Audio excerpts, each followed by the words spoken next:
안녕하세요. 일륜지 대사 중 제일이라고 말할 수 있는 결혼을 시원하게 말아먹은 40대 초반 여자 사람입니다. 요즘 시대에 이혼이 큰 흠은 아니잖아요. 게다가 제 이혼을 가장 종용하셨던 분은 다름 아닌 제 아빠였거든요. 다만 마음 한구석에 가지고 있는 단 한 가지의 죄책감이 있다면 바로 남자 잘못 만나 부모님 가슴에 대못을 박아버렸다는 거죠. 요즘 비가 하도 내리다 보니 기분이 꿀꿀해져 그런 제 과거 이야기를 누구에게든 이야기해보고 싶어 지난 제 잘못들을 이렇게 천천히 적어내려가 봅니다. 저희 부모님께선 평생 경기도 시골에서 농사를 짓고 사셨습니다. 돌아가신 할아버지께서 남기신 시골 땅이 제법 넓었거든요. 저와 남동생은 그런 부모님 아래에서 그냥저냥 평범하게 자랐고요.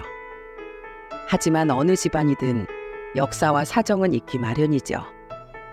저희 집도 물론 마찬가지였습니다.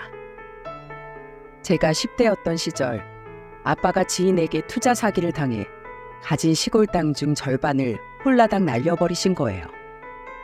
아빠가 아무것도 모르는 순박한 시골 사람이었던 걸 지인이 이용해 돈만 가지고 야반도주를 해버린 거죠. 그날 이후 땅을 치고 후회한 아빠는 남의 가머니설에 속아 넘어가는 일 하나 일절없이 농사만 묵묵히 지으며 살아가셨어요. 덕분에 인근 땅 주인들이 부동산 업자들의 세치혀에 속아 그 땅들을 헐값에 팔아넘기고 이후 저희 지역 근처에 신도시가 들어서며 팔아넘긴 땅값이 훌쩍 뛰는 모습을 보고 땅을 치는 동안 우리 가족은 남은 땅을 지킬 수 있었어요. 하지만 땅값이 뛴 이후에도 아빠는 그 땅을 팔지 않고 어떠한 건물도 세우지 않으신 채 그저 농사만 묵묵히 지으셨습니다. 눈먼 돈에 욕심을 부리면 가진 것마저 잃고 말 거라는 생각이 아주 확고하게 박혀 있었으니까요. 그렇게 저와 동생은 부모님의 지원 아래 서울에서 대학을 나왔고 동생은 결혼 후에도 쭉 서울에, 저는 결혼 후 경기권 도시에 터를 잡게 되었습니다. 다니던 중소규모의 회사에서 만난 남편은 참 부지런한 사람이었어요. 저희 부모님도 그렇고 저도 그렇고 M1 사업이나 주식 같은 위험 부담이 큰 일을 하는 사람보다는 적은 벌이라도 꾸준히 안정적인 일을 하는 사람을 원했었는데 남편은 딱 그 기준에 부합하는 사람이었습니다. 남편은 너무 착하지도 너무 약지도 않은 평범한 성격을 가졌어요. 저는 사람이 너무 착하기만 하면 남에게 이용당하기 십상이라는 걸 어린 시절 아빠를 보고 깨달았기 때문에 오히려 그런 남편의 성격이 좋았죠. 저런 사람이 자신의 것, 자신의 가족은 아주 잘 챙기리라고 생각했으니까요. 하지만 결혼하고 보니 남편은 생각보다도 더 남에게 인색한 사람이더군요. 그중 가장 짜증이 났던 부분은 자기 손에 들어온 돈을 다시 내보내기 굉장히 아까워했다는 거였습니다. 집 대출금 이자 내기 싫다. 생돈 뜯기는 기분이야. 그래도 내야지. 나라에서 신혼부부 대상으로 저금리로 빌려준 돈이니까 이 정도 이자는 감수해야지 뭐. 아니, 기왕 도와줄 거면 아예 이자를 없애던가 1%대 아래로 낮출 것이지. 이러니까 요즘 사람들이 결혼을 안 하려고 하는 거야. 우리 같은 직장인 벌이로는 이 정도 이자도 큰 부담이라고. 아우, 아까워. 어떻게 좀 안 낼 방법 없나?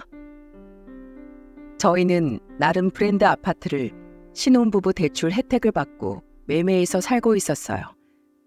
경기도 중에서도 그리 비싸지 않은 지역이라 가능했던 거긴 했지만 어찌됐든 나라에서 도와줬으니 그에 대한 원금과 이자는 내야 했던 거잖아요.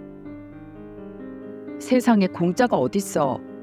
그리고 그렇게 그 돈이 부담됐으면 가진 돈에 맞춰서 저렴한 빌라나 아파트로 들어갔어도 됐잖아. 이미 충분히 서로 상의하고 진행한 일에 매번 그렇게 투덜대는 거 듣기 좀 지친다. 그만해. 아니 뭐 말도 못해? 남들도 다 속으론 나처럼 똑같이 생각해. 남편은 그런 제 말에 입을 삐죽댔죠. 하지만 저런 사소한 투덕거림은 그냥 참고 지나갈만 했습니다. 어찌됐든 내야 할 돈은 내야 했으니까요. 우리 부부가 자주 다투던 일은 시댁이 관련될 때가 잦았습니다. 여보, 난 미안한데 50만 원만 좀 내 계좌로 보내주라. 카드값이 좀 모자라서. 왜? 설마 당신 또 나 몰래 도련님 카드값 내준 거야? 우리 둘 다 돈관리 따로 하고 각출하는 생활비라고 해봐야 100만 원씩밖에 안 되는데 남은 돈으로 카드값 충당이 안 된다는 게 말이 돼? 남편은 착한 맏아들병에 걸린 사람이었어요. 어떤 일이든 끈기 없이 자주 그만두시던 시부와 몸이 약해 자신은 나가서 일을 할 수가 없다던 시모는 어릴 적부터 몸이 약했던 시동생을 훨씬 애지중지하셨다고 해요. 용돈도 반찬도 다 시동생이 먼저였고 남편은 그 다음이었다고요. 아마 물욕이 생긴 것도 하도 동생에게 빼앗기며 살았던 성장 과정이 한몫했었겠죠. 그래서인지 시동생은 대학 졸업 후 돈 한 번 자기 손으로 번 적 없던 놈팡이로 자랐지만 시부모님은 아직도 그런 시동생을 안타까워하며 싸고 돌곤 하셨습니다. 게다가 남편은 어릴 적부터 마지는 일해야 한다고 세뇌를 당해서인지 아니면 돈을 가져다 주면 그때만큼은 환하게 웃어주는 시부모님의 반응 탓인지 계속해서 시댁에서 벗어나지 못하고 종종 물주 노릇을 하더라고요. 아니 걔가 이번엔 정말로 취업한다고 무슨 교육 프로그램에 참여하기로 했는데 그 교육비가 180만 원이나 된다잖아. 우리 부모님이 그만한 돈을 어떻게 내겠어. 그래서 내가 형된 입장으로 좀 도와줬지. 그럼 내 돈은 막 가져다 써도 되는 거야? 당신 나한테 돈 빌려가고 갚은 적 한 번도 없잖아. 우리 가족이잖아. 그 정도 돈도 정없이 서로 딱딱 나눠서 갚아야 해? 돈 합쳐서 관리하자는 거 자기가 번 돈은 알아서 쓰고 모으고 싶다면서 먼저 선 그은 건 당신이야. 당신은 자기 손에 들어오면 다 자기 돈이라는 그 이기적인 생각 좀 버려. 그래도 저럴 때를 제외하면 각출한 생활비에서 가끔 배달을 시켜 먹기도 하고 외부 데이트를 하기도 하며 잘 지냈습니다. 남편의 단점이야 결혼을 했으니 제 결정에 스스로 책임을 지기 위해서라도 어느 정도는 참고 감안해야 하는 부분이라고 생각했죠. 남편 입장에서도 분명 꼴보기 싫은 저의 단점들이 있겠지만 남편도 남편 나름대로 참고 순응하며 살고 있을 거라고 생각했고요. 그렇게 결혼한 지 5년째 되던 해였습니다. 저는 당시 딸을 출산한 지 2년이 채 되지 않아 일을 쉬고 있었고 남편만 우리가 함께 다니던 회사에 여직 재직하고 있었죠. 어느 날 딸을 재우고 아주 오랜만에 남편과 맥주를 한 캔씩 하고 있는데 남편이 폭탄 선언을 하더군요. 나 회사 그만두려고. 당장은 아니고 사직 써내고 한 달 뒤쯤? 지금 나도 벌이가 없고 애도 이제 막 두들대려는데 당신 일을 그만두면 어떡해? 왜? 어디서 이직 제의라도 왔어? 그리고 이어진 남편의 말은 오랜만에 마시던 맥주가 그대로 제 속에서 다시 올라올 정도로 제 속을 뒤집어 놨습니다. 아니, 당신 진규 알지? 내 대학 동기. 걔가 대기업 다니면서 자기 거래처나 상사들하고 골프를 종종 쳤던 모양이더라고. 그러다 정보를 좀 알게 됐는데 스크린 골프장 사업이 그렇게 쏠쏠하다네. 목 좋고 시설 좀 잘 해놓으면 처음 몇 년만 좀 고생하면 된대. 정말 뒤로 넘어갈 뻔했어요. 사업이라뇨? 그런 일에 관심 없어 보이는 사람이라 믿고 결혼했던 건데 이게 갑자기 무슨 귀신 신나라 까먹는 소리랍니까? 제가 펄쩍 뛰자 남편이 저를 설득하더라고요. 여보, 잘 생각해봐. 당신 말대로 우리 소민이 아직 어린데 앞으로 클수록 돈이 훨씬 더 많이 들 거 아니야. 우리 회사 애 낳은 유부녀가 복직하기 힘든 거 알지? 그렇다고 그런 당신이 다른 데 취직하기가 쉬운 것도 아닐 거고 취업이 된다고 해도 애는 또 어린이집에 맡겨야지. 그럼 어린이집 비용 들지. 나나 당신도 애한테 무슨 일 생기면 회사에서 눈치 봐가며 빠져야 되지. 안 그래? 그러니까 나 믿고 우리 대출 좀 바짝 받아서 이 사업 한번 해보자. 이미 주위에도 많이 알아봤어. 자기 모아놓은 돈 좀 있지? 그거 나한테 투자 좀 해봐. 어? 정말 엄마야 소리가 절로 나오더군요. 하지만 남편은 이미 눈이 뒤집어진 듯 했어요. 저는 몇 날 며칠을 결사반대했지만 남편의 고집을 꺾기가 여간 쉬운 게 아니더군요. 마음 같아선 당장이라도 이혼을 요구하고 싶었지만 아기가 워낙 어렸던 터라 혹시 잘 될지도 모르는 남편의 사업을 내가 싫어한다는 이유만으로 아기에게 아빠를 없애버리는 게 정말 맞는 일인지 판단이 잘 서질 않더군요. 결국 저는 남편에게 차용증을 쓰는 조건으로 제가 야금야금 모아놓은 돈 4천만 원을 남편의 사업에 투자하게 되었습니다. 그렇게 남편은 정말로 한 달 뒤 회사를 그만두었고 제가 투자한 돈과 자신의 퇴직금 그리고 친구의 투자금과 나머지는 은행 대출을 끼고 사업에 뛰어들었죠. 남편은 정말 밤낮 없이 일했어요. 골프부터 배워야겠다며 초반엔 하루 온종일 필드니 스크린 골프장이니 미친 듯이 돌아다녔고 얼마인지 알고 싶지도 않은 비싼 골프채들, 골프복들까지 사재 꼈습니다. 그리고 영업을 뛰어야 한다며 술에 취해 밤늦게 들어오기도 일쑤였죠. 그리고 가끔 술에 취해 집에 들어와 제 앞에서 엉엉 울기도 했습니다. 처음부터 잘 되는 사람들도 주위에 수두룩하던데 왜 나한테만 이렇게 세상이 각박한지 모르겠어. 더 좋은 장비를 들여놓으려니 돈이 부족하고 싸게 좀 들여놓으려니 그러면 손님이 떨어진다고 하고 홍보해주겠다는 놈들은 죄다 돈 타령이고 사는 게 왜 이렇게 어렵나 몰라 여보. 저는 씻지도 못하고 뻗은 남편의 양말을 벗겨주며 한숨을 쉬었습니다. 정말로 사업이 잘 되고 있긴 한 건지 어디서 돈만 쓰고 헛짓거리를 하고 다니는 건 아닌지 걱정이 되었죠. 그러다 보니 남편 사업에 근황을 묻는 친정엄마의 물음에 저도 모르게 계속 한숨을 쉬게 되더군요. 웬 한숨이야? 그냥 나도 잘 모르겠어.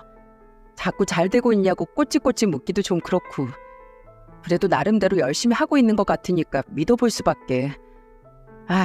이미 벌어진 일인데 어쩌겠어. 시간이 좀 지나면 자리 잡고 안정되겠지 뭐. 저는 엄마가 걱정을 할까 대충 둘러댔습니다. 그러던 어느 날이었어요. 여보, 나 왔어. 맨날 밤늦게 풀이 죽어 들어오던 모습과는 다르게 그날따라 남편의 얼굴이 아주 싱글벙글이더군요. 왜인지 물어보니 누군가가 남편의 사업에 투자를 했다는 거예요. 그날 받았다는 투자 이후 정말로 막힌 운수라도 뚫렸던 건지 남편의 사업은 점점 잘 풀리기 시작했습니다. 힘들다. 여보, 오늘 저녁 뭐야? 김치찌개 끓였어. 당신 돼지고기 푹 익힌 김치찌개 좋아하잖아. 뭐? 김치찌개? 그게 다야? 고생한 남편을 위해서 소고기도 좀 굽고 구첩반상 정도는 차려놔야지. 맨날 집에서 노는 사람이 그것도 못해나? 하지만 남편의 사업이 잘 되자 남편은 점점 거만하게 변해가기 시작했습니다. 저를 사모님으로 만들어주겠다더니 언제부턴가 저를 아주 집에서 자기 돈으로 놀고 먹는 사람 취급을 하더라고요. 저는 기가 차서 소리쳤죠. 내가 집에서 놀아? 그럼 우리 소민이는 자기가 알아서 밥 챙겨 먹고 혼자 쑥쑥 자라고 있는 거야? 하루 종일 집안일에 육아에 나도 정신없는 와중에도 당신 밥은 어떻게든 매일 새 밥으로 차려주려고 노력하고 있는데 어쩜 말을 그렇게 할 수가 있어? 당신은 주말에 쉬는 날이라도 있지. 집안일하고 육아는 주말도 없고 퇴근도 없어. 알아? 그러니까 다른 여자들은 맞벌이 하면서도 애도 보고 살림도 하고 남편 밥도 차려주는데 당신은 내 덕분에 육아랑 집안일만 하는 거잖아. 내 말이 뭐 틀려? 틀려. 돈을 얼마나 버는지 몰라도 나한테 꼴랑 생활비 250 주면서 그 돈으로 대출 이자에 공과금에 보험료까지 다 내라며. 그럼 남는 돈도 얼마 안 되는데 내가 돈 적게 준다고 뭐라고 한 적 있어? 게다가 당신 자기는 새로 차 뽑고 옷이며 시계며 죄다 고가로만 사대면서 정작 내 옷 한 벌, 소민이 옷 한 벌 자기 돈으로 사다 준 적 없잖아. 번 돈으로 자기만 혼자 떼 빼고 광내고 다니면서 그게 지금 나한테 할 말이야? 그래요. 사업이 잘 된다던 남편은 고작 250만 원의 생활비를 제외하곤 저에게 일절 한 푼 주지 않았습니다. 물론 사업을 하다 보면 처음엔 수익이 많이 남지 않을 수도 있고 들어가는 돈도 많을 테니 이해하려고 했어요. 그런데 저게 저렇게 제게 떵떵거릴 정도의 금액은 아니지 않나요? 누가 보면 월 1,000만 원은 가져다 주면서 생색내는 줄 알겠더라고요. 물론 그만큼을 벌어다 준다고 해도 저렇게 행동해서는 안 될 일이지만은요. 하지만 남편은 도리어 적반하장이더라고요. 평생 남의 돈이나 쥐꼬리만큼 받아먹던 사람이 사업에 대해 뭘 알아? 돈이 얼마나 드는지, 사람들 만나고 다니려면 품위 유지는 어느 정도 공을 들여 해야 하는지 말이야. 그리고 정 안 입고 오면 당신이 나가서 돈 벌던가. 나만큼 벌어올 수 있어? 서러워서 눈물이 났습니다. 이기적이긴 해도 가족을 등한시하는 못된 사람은 아니라고 생각했는데 자기 알 낳아 기르고 있는 사람한테 어쩜 저렇게 못되게 할 수 있단 말입니까? 저는 그런 남편을 참지 못하겠더군요. 제가 아이를 친정에든 어린이집에든 맡기고 일을 다녔으면 다녔지 저런 취급을 왜 받으면서 살아야 하나요? 그래, 나 정 안 입고 와서 내가 나가서 돈 벌어야 되겠어. 이혼해. 내가 청과 양육비랑 위자료 제외하고 당신 번 돈 다 당신 마음대로 쓰고 살아. 그럼 서로 빈정상하게 이렇게 싸울 일도 없잖아? 그리고 당신 나한테 차용증 썼던 거 기억하지? 그 돈 갚아. 안 갚는다고 뻗대면 나 그것도 소송 걸어서 몇 년이 걸려도 악착같이 다 받아낼 거야. 제가 비웃음을 흘리며 말하자 남편은 누나를 대굴대굴 굴리기 시작하더군요. 그리고 이내 제 눈치를 보며 제게 조심스럽게 이렇게 말하는 겁니다. 에이 여보, 내가 미안해. 부부가 싸우다 보면 이런저런 말이 나올 수도 있는 거지. 에이 뭐 이런 거 가지고 그래. 내가 실언했어. 당신도 진심 아니지? 여보, 토 나올 것 같으니까 하지 마. 난 진심이야. 내가 소민이 아빠 없는 애 안 만들려고 참았는데 당신 지금 하는 꼬라지 보니까 앞으로 사업 잘 될수록 더 내 앞에서 거만하게 굴었으면 굴었지 덜 하진 않을 것 같아. 나 그 꼴 보면서 못 살아. 그제야 남편은 상황의 심각성을 눈치챈 것 같았어요. 그리고 이내 제게 무릎을 꿇고 싹싹 빌기 시작했습니다. 여보, 내가 미안해. 잘못했어. 이혼이라니. 나 당신이랑 소민이 없으면 못 살아. 내가 잠깐 큰돈 만졌더니 눈이 횟가닥했었나 봐. 여보, 나 다신 이런 짓 안 할게. 그래, 생활비도 내가 50만 원 더 올려줄게. 그리고 앞으로는 절대 반찬 투정 같은 거 안 할게. 우리 주말에 소민이랑 같이 백화점에 쇼핑하러 갈까? 우리 오랜만에 셋이 나들이 가자. 여보, 미안해. 제발 그 이혼하자는 소린 하지 마. 기어이 남편은 제게 눈물까지 보이더군요. 그 모습을 보는데 한숨이 푹 쉬어졌어요. 아니, 저렇게 금세 꼬리를 내릴 거면서 무슨 깡으로 제게 큰 소리를 쳤답니까? 게다가 꼴랑 올려준다는 생활비가 그 와중에도 100만 원도 아닌 50만 원이랍니다. 사람 참 쪼잔하죠. 진짜 자기가 잘못해놓고 불쌍한 척하는 건 또 수준급이지. 됐고, 나도 조건이 있어. 첫째, 앞으로 2번 다시 내 앞에서 돈 가지고 유세 부리지 마. 둘째, 생활비 50 말고 100 더 올려. 하나라도 어길 시엔 그땐 정말 당장 이혼이야. 결국 남편은 잔뜩 울상을 지은 채 제 말에 알았다고 대답을 했습니다. 이후 남편은 정말로 전과는 달라졌어요. 눈에 띄게 자상해지거나 가정적이 된 건 아니지만 제가 말한 부분은 확실히 지켰죠. 그렇게 결혼한 지 10년, 남편의 사업이 시작한 지 5년 뒤의 어느 날 사건이 터지고 말았습니다. 여보, 이번 어버이날엔 우리 친정에 갈 거지? 당시 남편은 바쁘다는 핑계로 친정에 가는 일을 자꾸만 미뤘어요. 시댁에는 저 없이도 꼬박꼬박 2주에 한 번은 들리면서 말이에요. 그래도 부모님은 사위라고 근황이 궁금한지 한 번씩 제게 전화로 물어보시더라고요. 네, 아빠. 그래, 우리 딸 잘 지내고 있어? 정서방 사업은 뭐 별일 없고? 별일은요. 너무 바쁜 게 별일이라면 별일이죠. 아빤 잘 지내시죠? 요새 왜 이렇게 땅 팔라는 사람이 많은지 모르겠다. 아주 쳐내느라 귀찮아 죽겠어.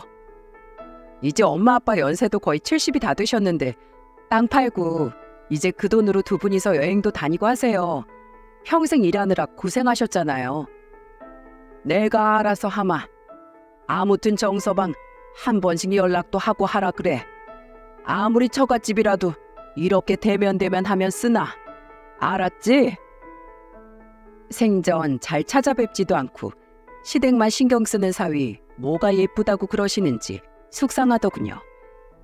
저도 뭐 맏아들 돈 빼가기만 하는 시댁의 이골이나 명절이나 가족 행사 자리가 아니면 참석한 지 꽤 됐으니 딱히 할 말은 없었지만은요. 그리고 그해 어버이날이 되었습니다. 그래도 매년 어버이날엔 양가 부모님 댁에 찾아뵙고 용돈이라도 챙겨드렸으니 저는 이번에도 양가 부모님께 돈 50만 원씩은 남편이 드리겠지 했어요.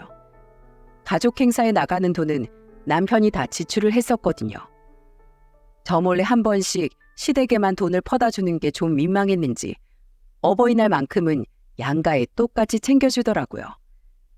그런데 시댁으로 향하는 길이 뭔가 이상한 겁니다. 저는 운전을 하는 남편에게 물었어요. 어디로 가? 시댁 가는 길 이 길 아니잖아.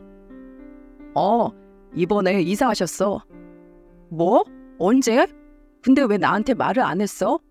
알아봐야 괜히 가서 뭐라도 도와야 하나. 당신 고민만 될까 싶어서 말 안 했어. 무직인 시동생과 시부모님들이 무슨 돈이 있어서 이사를 했을까 싶었지만 이내 뭐 능력이 있으니 갔겠거니 싶었어요. 제가 시댁의 사정을 속속들이 다 아는 것도 아니었으니까요. 그렇게 도착한 곳은 저희 집에서 30여 분 떨어진 24평짜리 아파트였습니다. 어머님, 아버님, 저희 왔어요. 와, 집 상태가 엄청 좋네요. 제 말에 시모는 환하게 웃으며 이렇게 말하더군요. 그런데 그 말이라는 게 정말 제 뒷목을 붙잡게 만들었습니다. 다 우리 귀한 장남 남철이 덕분이지. 너한테도 고맙다 소미네미야. 너희들 덕에 우리가 그 낡은 빌라에서 이런 깔끔한 아파트에 들어와 보는구나. 내가 주위에 정말 얼마나 자랑을 해댔나 모른다. 누가 어버이날 선물로 아파트를 선물 받겠니? 내가 아주 자식 하나는 정말 잘 키웠다니까. 이게 얼마랬더라? 한 3억 한다고 했지? 네? 소민 아빠 덕분이요? 완전 금시초문인 시모의 말에 저는 휘둥그레진 눈으로 남편을 쳐다봤죠. 남편은 민망한 표정으로 어깨를 으쓱해 보였습니다.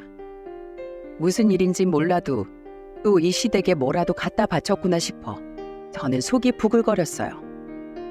상황을 모르니 시부모님 앞에서 남편에게 따져 묻지도 못하고 밥이 입으로 들어가는지 코로 들어가는지도 모른 채 저는 식사를 마쳤죠. 그리고 집으로 돌아온 저는 남편에게 어찌 된 일이냐며 소리를 버럭 질렀습니다. 남편은 대수롭지 않은 일인 것처럼 제게 대답하더라고요. 아니, 우리 부모님 연세도 점점 들어가시는데 그 낡은 빌라에 계속 사시게 하기가 좀 그렇잖아. 이번에 마침 사업 자금이 좀 남게 돼서 그걸로 해드렸어. 그래도 무턱대고 드린 건 아니야. 명의는 내 명의야. 그냥 드리게 되면 증여세가 보통이 아니니까 내 명의를 얻어서 그냥 동생이랑 같이 들어가서 사시라고 한 거야. 당신 이래서 나한테 시댁 이사한다고 말 안 했던 거구나. 내가 알면 분명히 이렇게 지랄할까 봐. 그리고 그럴 돈 있으면 남은 우리 집 대출금 먼저 갚던가. 그럼 이자라도 좀 아끼고 그만큼 아낀 생활비로 나도 우리 소민이 뭐 하나라도 더 해줄 거 아니야. 그리고 남편의 입에서 나온 말은 충격 그 자체였습니다. 저는 그 인간이 그래도 조금이라도 바뀌었을 거라고 생각했건만 아니었어요. 남편은 변하지 않았던 겁니다. 남편은 제게 늘려준 생활비 100만 원을 아직도 아까워하고 있었더라고요. 에이, 내가 당신 생활비 예전에 100만 원이나 올려줬잖아. 그 정도 올려줬으면 그걸로 당신이 대출금 이자든 원금이든 충당해야지. 내가 내 돈으로 대출금 다 갚으면 나만 손해잖아. 그럼 안 공평하지. 정말 헐 싶었습니다. 어떻게 같은 가정을 이루고 사는 사람들끼리 셈이 저렇게 된단 말입니까? 기가 차서 쫓아가서 따지려는데 친정아빠에게 전화가 오더군요. 저는 우선 마음을 가라앉히고 전화를 받았어요. 명예야, 언제 오니? 네 엄마 너희 오기만을 못 빠지게 기다리고 있다. 그날 점심은 시댁에서 저녁은 친정에서 먹기로 했었거든요. 도저히 친정에 갈 기분이 아니었지만 부모님이 오랜만에 딸 자식 부부 본다고 저렇게 기다리신다는데 어떻게 거기다 대고 안 간다고 할 수가 있겠어요?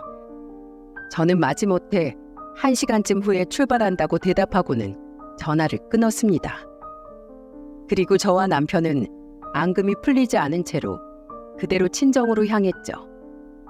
가는 길에 남편은 중간에 차를 세우고 마트에서 뭔가를 사오더군요.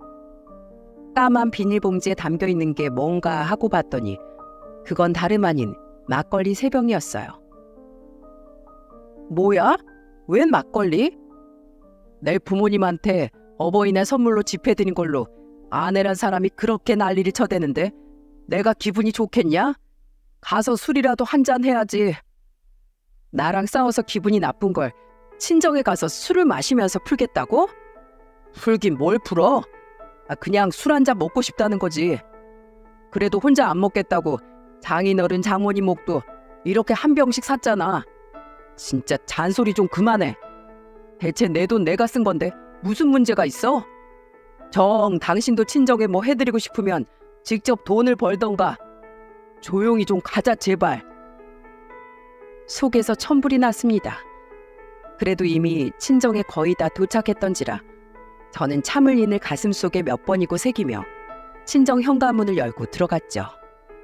오랜만에 보는 저와 손녀의 얼굴을 보고 엄마 아빠는 아주 환하게 웃으며 우리를 반겨주셨습니다. 이후 푸짐하게 차려진 상에서 저녁 식사를 하는데 남편이 마트에서 산 막걸리가 든 비닐봉지를 엄마 아빠에게 내밀더라고요. 그리고 남편의 입에서 나온 말은 제게 마지막 남아있던 남편에 대한 먼지만큼의 정마저 뚝 떨어지게 만들었습니다. 장인어른, 장모님, 이거 오는 길에 샀어요. 어버이날 선물입니다. 분명 자기가 먹으려고 샀다더니 이게 무슨 말 같지도 않은 말이란 말입니까? 저는 놀란 눈으로 남편을 쳐다보았지만 남편은 제 쪽으로 눈길도 주지 않더군요. 이번엔 큰돈 나갈 일이 있어 용돈 준비를 못했어요. 그래도 죄송한 마음으로 장인어른 장모님께 술이라도 한 잔 따라드리고 싶어 이렇게 막걸리를 사왔습니다. 두 분 소주보다 막걸리를 더 좋아하시잖아요. 그렇죠? 남편은 끝까지 주머니든 어디에서든 용돈이든 봉투를 꺼내지 않았습니다. 분명 집에서 용돈이든 봉투를 본 것 같은데요. 저와 싸웠다고 분풀이로 용돈을 드리지 않는 게 틀림없었죠. 제가 너무 화가 나 얼굴이 시뻘개지고 있는데 아빠가 말씀하시더군요. 그래, 그럴 수 있지. 자, 어디 한 잔 따라 보게. 아빠는 남편에게 컵을 내미셨고 남편은 막걸리를 따 아빠의 잔에 콸콸 따르더군요. 그리고 자기 잔도 아빠에게 내밀었지만 아빠는 남편의 잔은 못 본 척 하시고는 자신의 컵에 담긴 막걸리를 시원하게 원샷하셨습니다. 남편은 머쓱하게 빈잔을 자기 앞에 다시 내려놓았죠. 그리고 아빠는 그런 남편에게 의외의 말씀을 하셨어요. 자, 술맛 좋구먼. 그래 자네, 마침내 오늘 할 말이 있었네. 자네 몇 달 전에 나한테 땅 팔아서 투자 좀 해달라고 했지? 지방 어디 시골 부지에 개발될 골프장 사업에 들어가게 됐다며. 그거 아직도 필요한가? 생전 처음 듣는 말이었어요. 그러고 보니 이번에 운영하던 스크린 골프장 말고 다른 사업도 하게 될 것 같다더니 그 말인 것 같더군요. 그런데 그 돈을 저희 친정집 땅을 팔아서 투자해달라고 했다뇨. 놀란 눈으로 아빠를 바라보는데 아빠는 제게 눈을 찡긋하시곤 계속해서 말씀을 하셨어요. 남편은 갑자기 눈을 반짝이며 자세를 무릎 꿇고 고차 앉더군요. 네, 장인어른. 안 그래도 계속 투자자들을 모으고 있었어요. 그거 투자만 해주시면 5년 안에 최소 투자금의 30% 이상 수익을 보실 수 있을 거예요. 정말로 투자해 주실 건가요? 얼마나요? 나도 슬슬 땅 여기저기서 팔라는 권유가 지겨워서 말이야. 이참에 확 팔아버리고 겸사겸사 사위 사업에 투자해보면 좋을 것 같아서 말이지. 내가 땅 팔리면 자네한테 3억 5천 투자해주겠네. 땅값이 계속 올라서 지금 이것도 손해인 것 같긴 하네만 나도 애들 말 맞다나 더 늙기 전에 애들 엄마랑 여유롭게 여생을 보내는 게 나을 것 같아. 3억 5천이요? 감사합니다 장인어른. 감사합니다. 아빠. 저는 다급히 아빠를 말렸지만 아빠는 가만히 있으라는 듯 제게 손을 내저으시더군요. 그리고는 엄한 표정으로 남편에게 말씀하셨죠. 다만 조건이 있네. 자네, 내가 5년 전 자네한테 투자해준 1억 기억하나? 그거 돌려준다면 내가 방금 말한 돈 투자해줌세. 우리도 자네 사업 안정돼서 수익이 나올 때까지 먹고 놀 돈은 있어야 하질 않나. 농사도 그만두는 마당에 말이야. 남편은 잠시 머릿속으로 셈을 해보는 것 같더니 아빠의 마음이 변할까 무서웠는지 잽싸게 알았다고 대답하더군요. 그렇게 이야기가 정리되는 것 같자 남편은 갚을 돈을 마련하려면 빨리 움직여야 할 것 같다며 잽싸게 친정을 나섰습니다. 여보, 당신은 소민이랑 천천히 와. 장인어른, 오늘 하신 말씀 절대 무르시게 없깁니다. 아셨죠? 꼭이요. 그렇게 남편이 후다닥 떠나자 저는 환한 표정으로 아빠를 바라봤습니다. 남편이 나가자 그새 아빠의 표정은 무섭도록 굳었더군요. 그리고 아빠의 입에서 나온 말은 충격 그 자체였습니다. 명예 너 지금 얼른 집에 가서 짐 싸라. 네? 짐이요? 그게 무슨... 아니 그것보다 아빠, 저 사람한테 5년 전에 돈을 빌려주셨어요? 왜 그런 말을 저한테 안 하셨어요?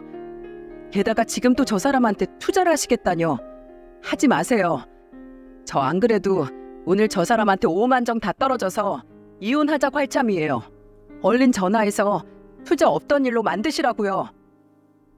이혼할 거냐? 잘 됐다. 마침 내가 너 이혼하라고 말할 참이었다. 그놈 눈치채기 전에 얼른 소민이랑 네 짐 간단히 싸서 친정으로 들어와. 난 그놈한테 더 투자해줄 생각도 그놈을 더 이상 사위로 여길 마음도 없다. 아빠는 그동안 있었던 일을 제게 쭉 나열해 주셨습니다. 듣고 보니 제가 모르고 있던 일들이 굉장히 많았더라고요. 남편은 이번뿐만이 아닌 5년 전에도 아빠를 찾아와 투자를 해달라는 부탁을 했었다고 합니다. 제 돈 4천만 원으로 모자라서 그것도 저와 상의도 없이 말이에요. 그걸 왜 1억이나 투자를 해주셨어요? 아빠 이제 투자라면 아주 치를 떠셨잖아요. 그래, 그랬지. 그래서 그땐 거절을 했는데 글쎄 네 엄마가 너랑 통화를 하더니 표정이 계속 어두운 게 아니냐. 그래서 물었더니 정서방 사업이 돈이 모자라서 안 풀리는 것 같다고 말하더구나.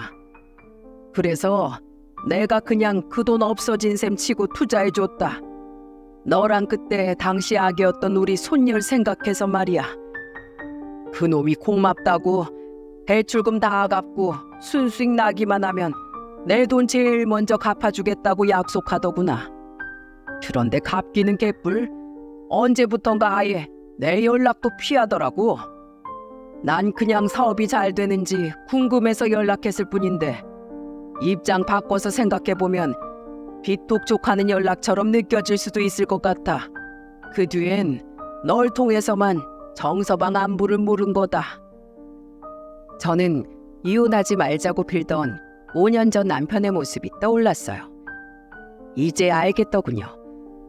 남편은 저와 이혼을 하면 아빠가 더 이상 가족이 아니게 되니 그 돈을 갚아야 할까봐 안절부절 못했던 거였다는 걸요.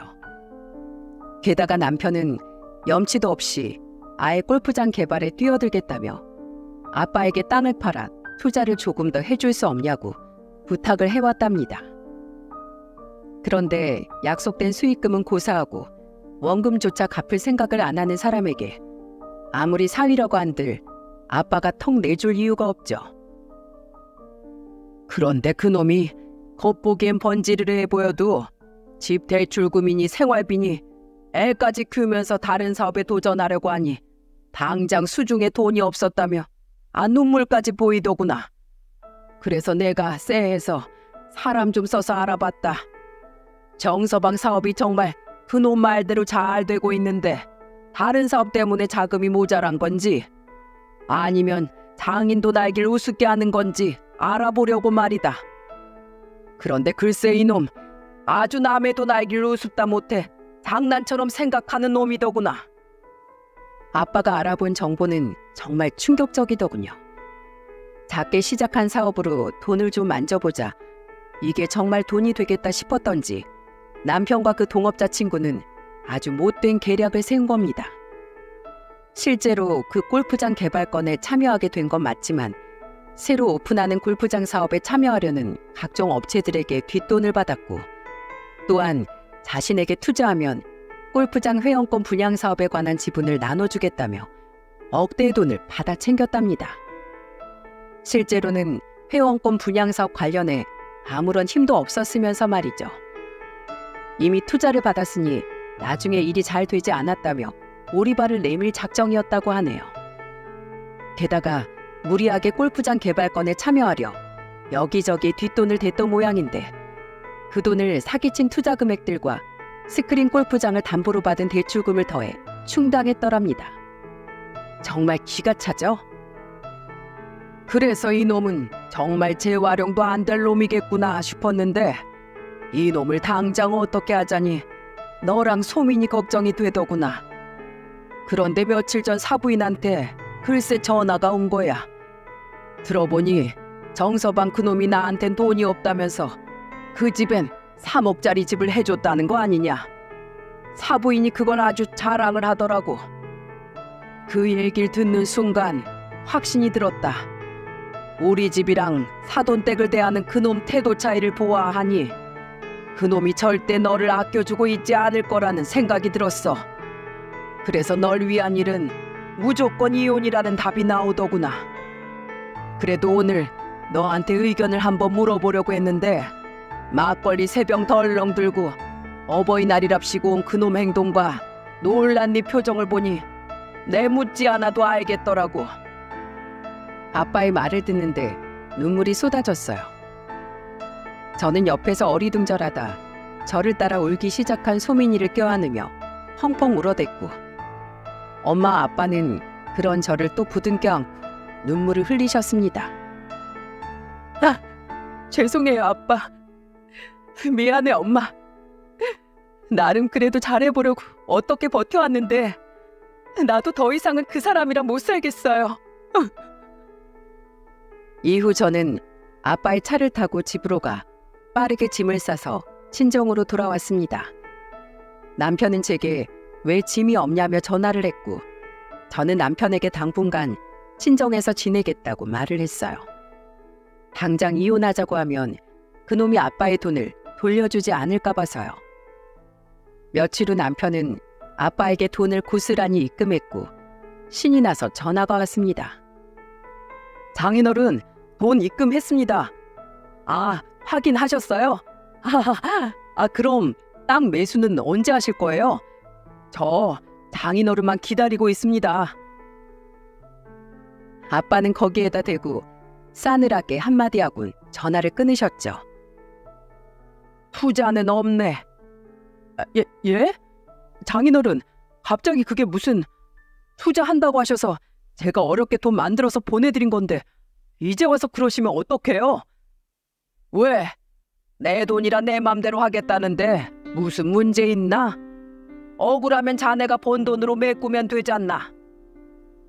아빠는 남편이 제게 했다던 말을 마음에 담아두셨는지 제가 들은 말을 그대로 그놈에게 다시 들려주곤 전화를 끊으셨어요.